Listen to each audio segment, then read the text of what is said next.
The all 5 flag bearer aspirants of the new Patriotic Party, Kennedy Japan, Dr. Brian Achampon, Dr. Bahamudu Baumia, Dr. Yao Sedichum, and Engineer Kwabena Eje Japan, all committed to stop campaigns filled with insults, accusations, and division with 9 days to the January 31 election. This was the undertaking they signed Thursday in a peace pact, committing to peace and unity before, during, and after the elections. This comes after days of concern over fairness of the electoral process and an unequal playing field for all. James Aveji has details. All 5 aspirants in the NPP flag bearer election assembled here at Alisa Hotel in Accra to sign the party's peace pact ahead of the January 31 election. Now, this event has been witnessed by party bigwigs, including leadership of the Council of Elders, patriots, including the former president of the Republic, Nana Addo Dankwa Akufo-Addo. The message to all of the aspirants from all of these persons have been the commitment to peace as well as respect for each other in the last days of the campaign activities towards January 31. To get the contestants to affirm that the process has so far been transparent, inclusive, and fair.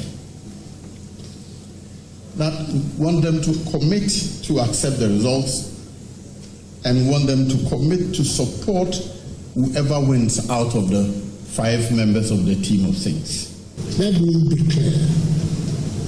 The NPP is bigger than any individual.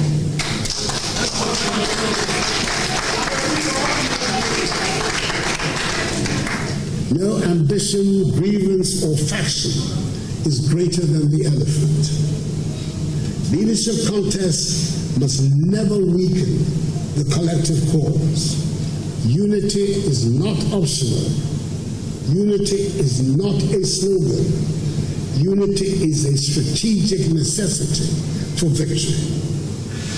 So I charge all of you, this peace pact must not only be signed, it must be lived. Let me start off by saying that opposition is painful and lonely. We know this. Good friends don't pick up calls. They ignore us and they find new friends. We are living it. We feel it every day. And surely, none of us wants to remain there. We want power to serve, to transform lives, and to move Ghana forward. But power does not come through division. Power comes through discipline. Power comes through unity. Power comes through sacrifice. Head of the Election Security Task Force, the IGP, Christian Tatayuhunu, cautioned the aspirant against the deployment of internal security, or what he described as macho men, on the election day. Please, we are cautioning that the police are more macho than the macho men you deploy. And that when it comes to the stage, that these macho men will not take advice from the caution that is given them. And they come to the police station and then we arrest them. I'm pleading, nobody should call me. The 5 candidates then signed the document indicating their commitment to peace, staying away from comments that could inflame passion within the rank and file of the party during the last minute of this particular campaign. I'm going to win and I pray that I get their support. But in a very unlikely event that anybody else emerges a winner, absolutely, I will support the person. What are your numbers looking like as we speak? Come to the office. Now that this document is signed, it is now the duty of the leadership of the party to ensure that this is enforced, peace and unity prevail before, during, and after this particular NPP presidential election. From Alisa Hotel here in Accra, I am James Aveji for Joy News. And trust Joy News to be all over it on that day, 31st January, where we'll bring you in-depth coverage of whatever will be happening in that particular primaries. Away from that, rice farmers along Ghana's largest irrigation project The Pong irrigation scheme are battling mounting losses as tons of harvested rice remain unpurchased. Despite government assurances and directives to deploy aggregators to absorb the surplus, farmers insist no intervention has reached them yet. On a working visit to the scheme, the Minister for Food and Agriculture, Eric Opoku, sought to calm tensions, promising the introduction of millers to process the excess paddy rice. My colleague Maxwell Akroboto has more in the following report. Under the scorching sun of Pong, heaps of freshly harvested rice sit idle. What should be seasons of profits are instead becoming seasons of losses for farmers along Ghana's largest irrigation projects, simply because there are no buyers. During a working visit to Pong irrigation scheme, the farmers explained how the situation was pushing many of them into idleness and financial distress. Charles Tete Hombe is the president of the Federation of Water Users Association. We produce, but we can't sell. That is our major issue. The paddy we produce, we cannot sell because there is no market. The government has announced and put in place that we will be having off-takers and aggregators who off-take our rice. Currently, as we are here now, we did not see aggregators or off-takers who are taking our rice. Addressing the concerns, the Minister for Food and Agriculture, Eric Opoku, assured the farmers that government will support the milling of their paddy rice to make it suitable for purchase by the National Buffer Stock Company. Our farmers have invested so much in production. They have produced so much, and they are not getting the market for their produce. This is disincentive to further production. Buffer stock is not procuring paddy. They are procuring milled rice. And so we are now having some contrast with the millers. We want to empower the millers, make resources available to the millers for them to buy, do the milling, and then send to buffer stock. Aside from the working visits, attention was drawn to the deplorable state of the roads leading to the farms. The minister, however, assured that the roads will be included in the over 1,000-kilometer schedule to be tarred under the current administration. I'm also happy to note that as part of the project, we are also fixing some of the roads, except that the major road must also be included. With tons of rice still sitting idle and roads that barely allow passage, farmers at Pong faces a challenging future. Government assurances may offer hope, but the real test lies in action. For Joy News, Maxwell Akroboto's report read to you. Now, the Ghana Tourism Federation is demanding tougher environmental standards, warning that poor sanitation and plastic pollution could derail effort to grow tourism into a 24-hour economy.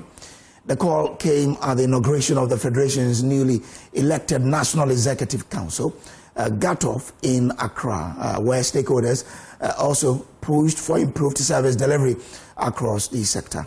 Plans to introduce a plastic pollution prevention policy and expand service training for small tourism businesses form part of GATOF's Black Star experience aimed at making Ghana's tourism sector competitive and sustainable.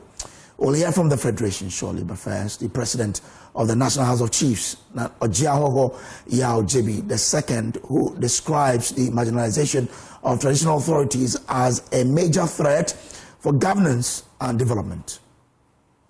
The involvement of chiefs in the governance architecture of this country is very minimal, and I think we have to go back to it. Do you believe the Bible? But then we were not blessed with only gold. No.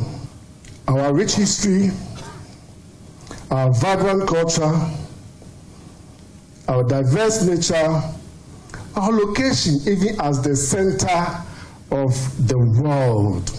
Tourism has been a major source of revenue. There are countries who don't have gold, but tourism is raking in billions of dollars for them. And I see this as another wake-up call that we should take advantage of this potential to rake in so much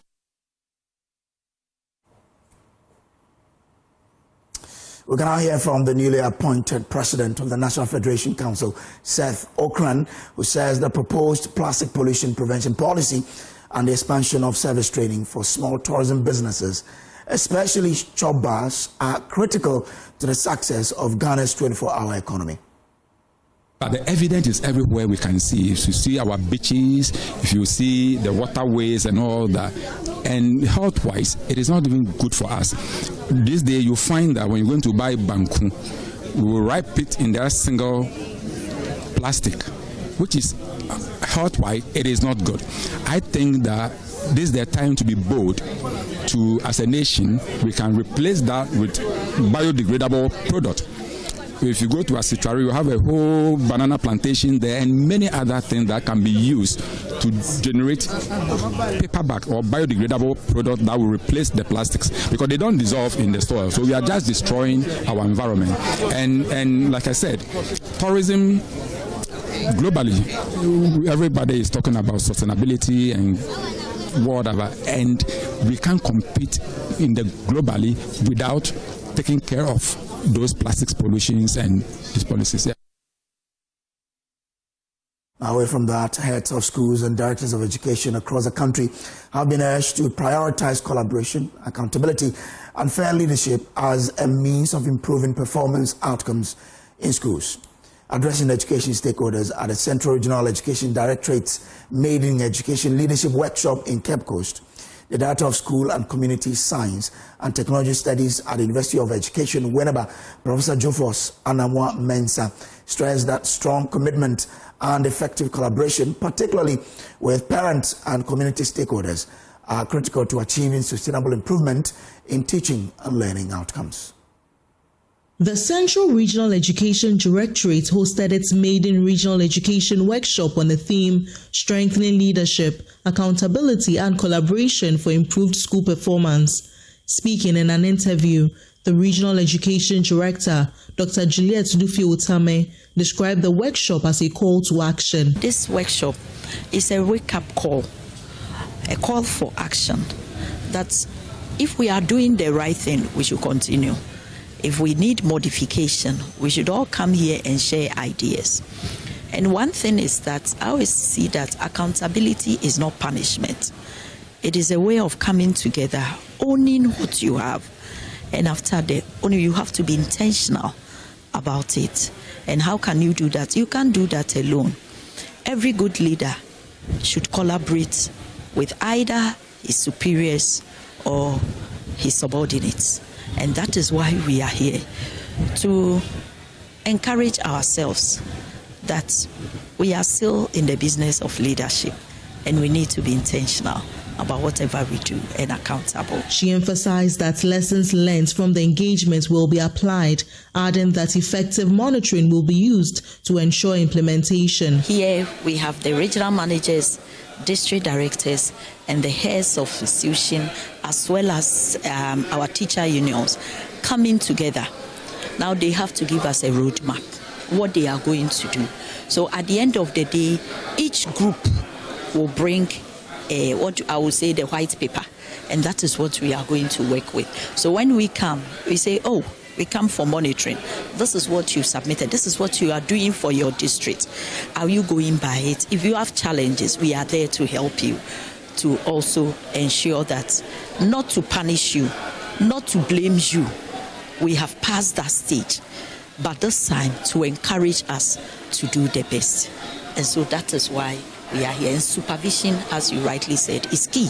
And that is what we want to do. Based on his keynote address during the workshop, the Director of School and Community Science and Technology Studies at the University of Education, Winneba, Professor Jofos Anamwa Mensah, outlined practical approaches to enhancing policy implementation within the education sector. Well, I think there's commitment from all sectors, including the government. There's commitment from the educational managers, in the districts, in the regions. There's commitment on the heads of schools themselves, and also commitment on the teachers and parents. If we're able to get their commitment, And that requires gradual, interaction with them. It's not going to be a one-day thing. It's a continuous thing. From Cape Coast, Abigail Lisol reports for Joy News. Let's just stay in Cape Coast because the Metropolitan Chief Executive of the Metropolis, George Justice Arthur, has commended government for allocating portions of the District Assembly's Common Fund to the development of critical infrastructure projects across the country. Speaking during the commissioning of a kindergarten block and the groundbreaking ceremony for a community-based health planning and services CHIPS compound in some suburbs of Cape Coast, the MC said the project, spanning schools, markets and health facilities, are essential to accelerating development at the district level. He added that such interventions play a key role in improving livelihoods and sustaining the overall well-being of Ghanaians. Speaking at the commissioning of a new kindergarten block at the St. Nicholas Basic School in Cape Coast, the Central Regional Early Childhood Coordinator, Alberta Aye, acknowledged the importance of the new facility and outlined plans to strengthen early childhood education in the region. As a coordinator, KG is one of my areas that I am very keen about. And then our regional director is also very concerned about foundational learning.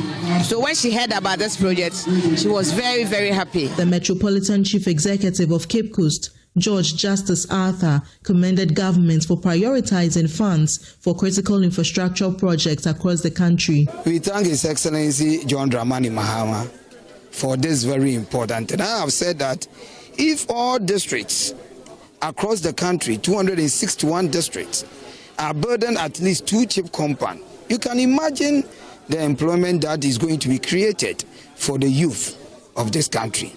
You can imagine that if all the districts are burdened 6-unit classroom block, you can imagine the level of development that we are going to witness. If all the districts are going to build 24-hour economy market, you can imagine the jobs and the level of aesthetic facilities that we are going to witness in Ghana. So John Dramani Mahama is indeed a visionary leader, and we are all learning from His Excellency John Dramani Mahama. So Cape Coast has done a human job. The occasion also featured the groundbreaking ceremony for the Brofuyedru CHIPS compound, where the Metro Health Director, Samuel Kwabno-Fosu, highlighted the facility's significance in improving access to quality health care for residents. We are grateful to the Honorable MC and the management at the District Assembly and all stakeholders who have come together to make this dream come true.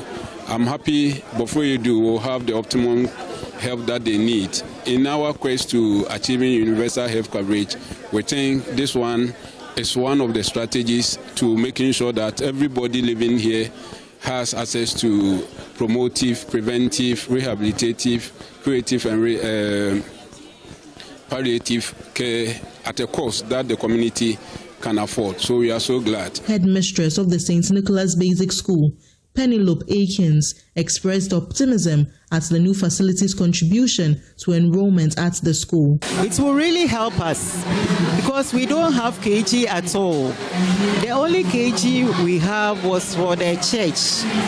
That one too is private, so people don't normally go. So every time we have an issue with class 1 enrollment because of the KG. But now that we have our own KG, we'll be able to feed our class 1 very well. And then for the facility too will attract learners to come. It's very attractive. From Cape Coast, Abigail Lisol reports for Joy News.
Now to our first story, and the Institute of Energy Security is urging market regulator, the National Petroleum Authority, to swiftly resolve the standoff in Ghana's petroleum downstream sector to prevent disruptions in fuel supply and stabilize pump prices. Speaking to Joy Business, Senior Research and Policy Analyst at the Institute for Energy Security, Derek Emmanuel Zache, emphasized that the price floor policy is crucial for maintaining fair competition and preventing predatory pricing practices that could harm smaller OMCs and ultimately lead to higher prices. For consumers, the regulator is the regulator. They have the authority and the power to be able to regulate the downstream. And so what needs to be done, or what poses as a risk to the consumer, is that we are talking about a huge chamber. Star Oil supplies, or let me say, it has about 10.7% of the market share.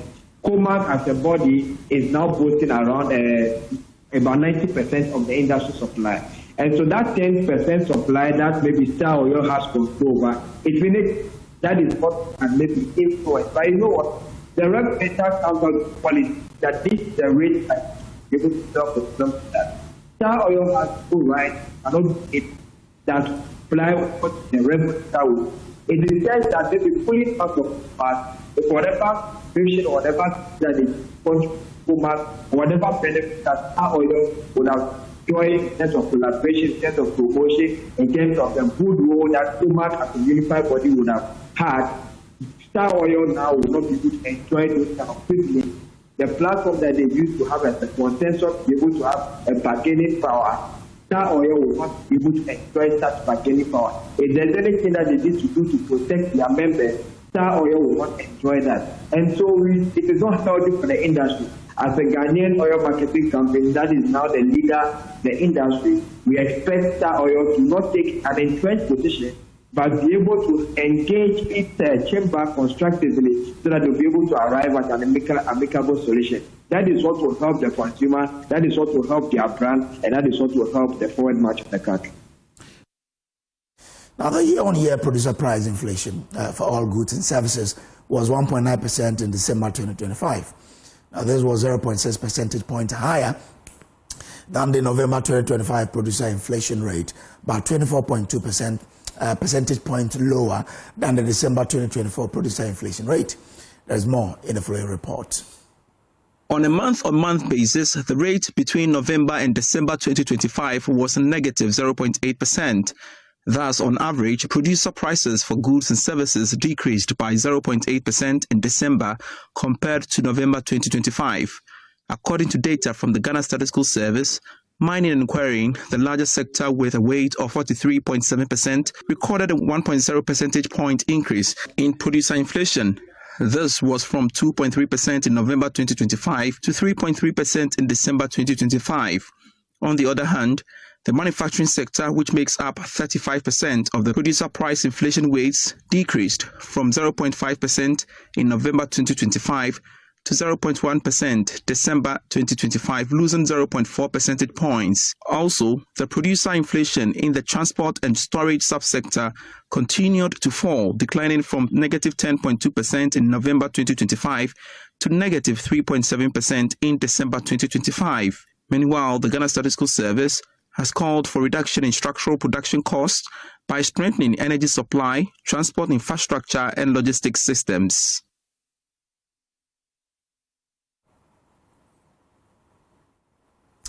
Let's end the business update with what's happening on the commodities market. But after that, we'll bring you the AM Sports. Thanks for being with us. Good morning.